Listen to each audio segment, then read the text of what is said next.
One. என் பெயர் Melvin. நான் 4ஆம் வகுப்பு படிக்கிறேன்.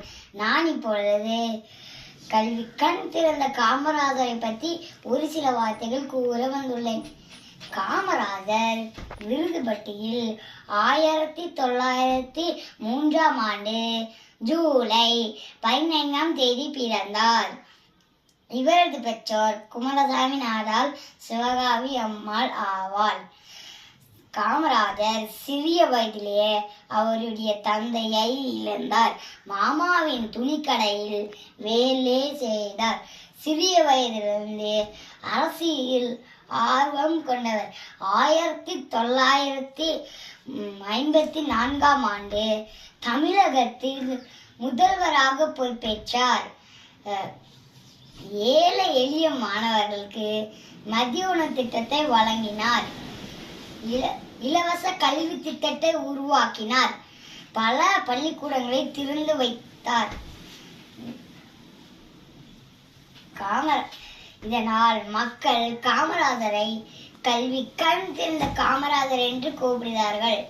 காமராஜர் படிக்காத மேதை அல்ல, ஏழை குழந்தைகளுக்கு படிக்க வைத்த மேதை. நாடே அவருடைய திருக்கோவில், மக்களே அவருடைய தெய்வங்கள், மக்களுடைய தொந்தே அவருடைய குறிக்கோள், காங்கிரஸே அவருடைய உயிர் மூச்சு, காந்தியடி பாதைகளை அவர் பின்பற்றி வாழ்க்கை முறையாக கொண்டார். காமராஜர் சாகும் போது அவர் வாழ்க்கை 4 சட்டை, 5-6 புத்தகங்கள், 2 ஜோடி செருப்பு, அவர் சட்டப்பையில் 130 ரூபாய் சில்லறை.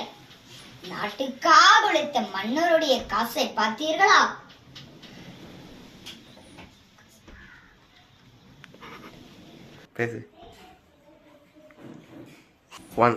அவர் வாழ்ந்த வீட்டை வீட்டுக்காரங்க எடுத்துக்கொண்டார்.